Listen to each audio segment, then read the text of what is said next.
Dans le catéchisme de l'Église catholique, numéro 2685, il est dit « La famille chrétienne est le premier lieu de l'éducation à la prière.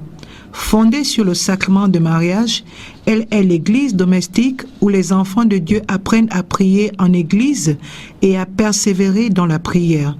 Pour les jeunes enfants en particulier, la prière familiale quotidienne est le premier témoin de la mémoire vivante de l'église éveillée patiemment par l'Esprit. Se poser la question, comme nous l'avons fait précédemment, pourquoi prier en famille? La famille est le lieu qui représente par excellence la société.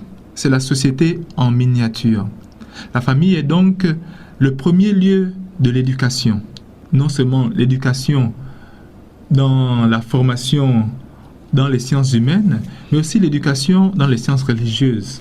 Et la première éducation que nous pouvons donner, que nous pouvons transmettre à nos enfants, nous chrétiens, c'est la prière. Apprendre à nos enfants, apprendre avec nos enfants à prier.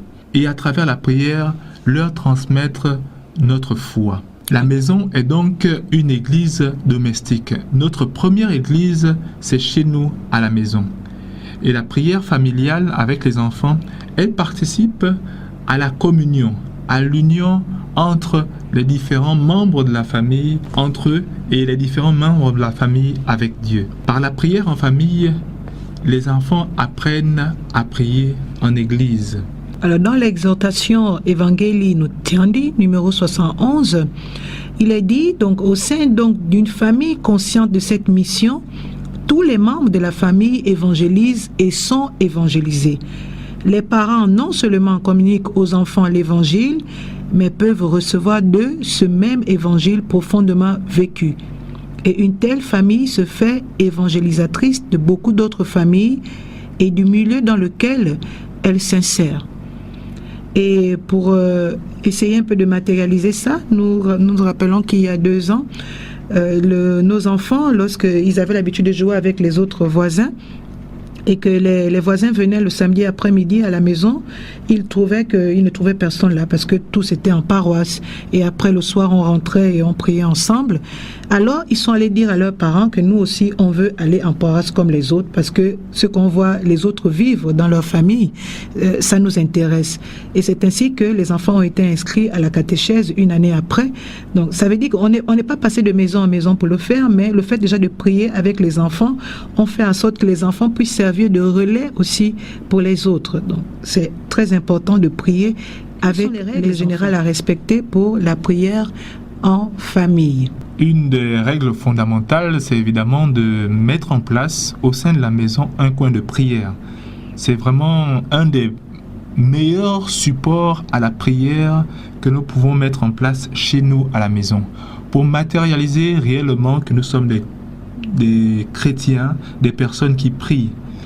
Et ce coin de prière nous aide, non seulement nous adultes, mais aussi les enfants. Autour de ce coin de prière, nous matérialisons la présence de Dieu. Un autre aspect pour la prière en famille, c'est le silence. Apprendre aux enfants le silence. C'est-à-dire que pendant la prière à la famille, tous les portables sont éteints, la radio est éteinte, les jeux vidéo sont éteints, la télévision est éteinte et c'est un moment de silence. La prière est dirigée en famille par un des participants, soit un adulte ou un des enfants. Il est aussi important de déterminer la durée de la prière à l'avance, surtout quand on a les tout petits enfants. Notre expérience, c'est que pour les tout petits, des moins de 10 ans, la prière ne doit pas excéder 10 minutes.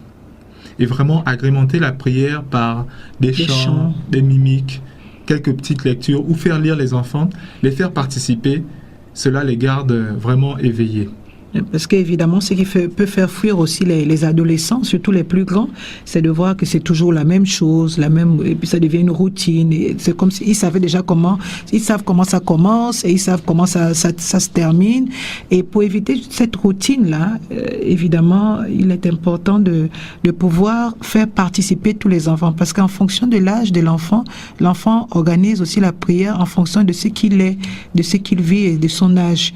Donc un enfant de 5 ans, lorsqu'on lui demande de diriger la prière, il va peut-être entonner un chant, par exemple, et puis il va dire son Je vous salue Marie ou un autre Père. Et durant ce moment-là, il est important de respecter aussi la manière de prier des autres. C'est-à-dire, lorsque un commence à prier et que les autres enfants rient, ce n'est pas normal. Donc, vraiment, il est important que chaque enfant puisse respecter aussi la façon de prier, autant pour moi, des autres. Et évidemment, le moment de prière est un moment aussi de rencontre de la famille avec Dieu. Donc, ce qui est important, c'est de ne pas être dérangé. C'est-à-dire, il peut arriver qu'on ait des visiteurs, des gens qui viennent cogner à la porte. Bon, on peut ouvrir la porte mais leur demander, les inviter voilà, à prier, mais pas dire qu'on va, par exemple, arrêter de prier parce qu'ils sont là. Non, ils font partie. S'ils sont arrivés nous rendre visite, eh bien, ils participent aussi à ce moment, à ce temps fort de la famille. Durant la prière familiale aussi est importante, comme on a dit. Pourquoi prier en famille? Parce que c'est un moment de communication, aussi bien pour le couple, mais aussi pour la famille.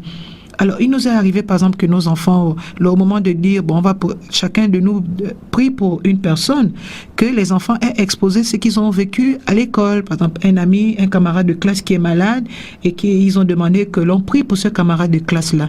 Donc, c'est déjà une prière d'intercession. Et c'est très important aussi, ce moment de prière en famille avec les enfants, parce que ça permet aussi de voir ce qu'ils vivent au quotidien. Nous ne sommes pas 24/24 avec nos enfants, et le moment de prière avec les enfants est un moment de communication où on peut aussi déceler un peu quelles sont leurs préoccupations. À partir des prières qu'ils disent, ils peuvent aussi nous amener à pouvoir comprendre qu'est-ce qui les dérange peut-être à ce moment. Quelles sont leurs préoccupations? Exactement. Je voulais encore enchérir sur le fait de ne pas être dérangé. Cela peut arriver, évidemment, que pendant la prière familiale, on ait de la visite. L'image qui me vient souvent à l'esprit, c'est que l'on reçoive la visite pendant qu'on est en plein repas, évidemment. On invite le visiteur, la personne qui vient chez nous, à prendre le repas avec nous. Et c'est la même chose pour la prière.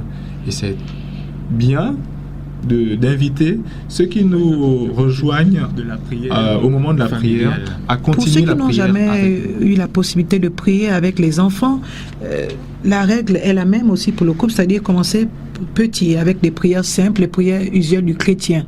Au cours de ces prières, par exemple, les enfants peuvent d'abord commencer à lire s'ils ne maîtrisent pas, et au fur et à mesure, petit à petit, ils vont finir ils les apprendront. Les prières usuelles, c'est Notre Père, je vous salue Marie, gloire au Père. Les prières qu'on dit régulièrement à l'église, et puis progressivement, ils vont se les approprier. Voilà.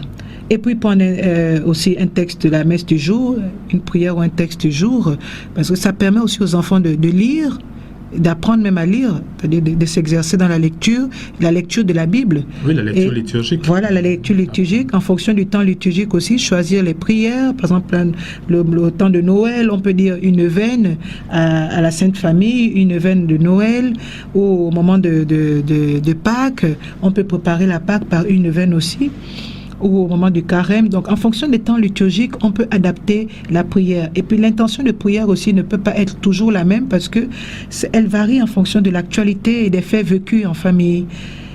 Le chapelet, on peut le dire aussi en prière, quoique pour les tout petits, souvent, il est difficile pour eux de pouvoir dire tout un chapelet.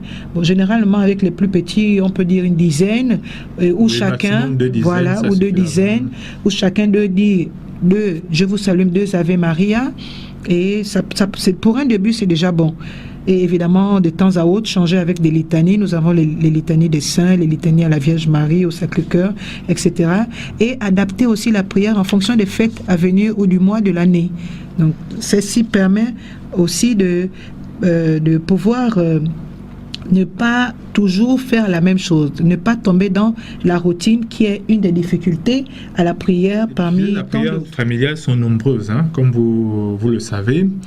La première grande difficulté, c'est les plus jeunes, les tout petits, les moins de 5 ans, qu'il est difficile de maîtriser.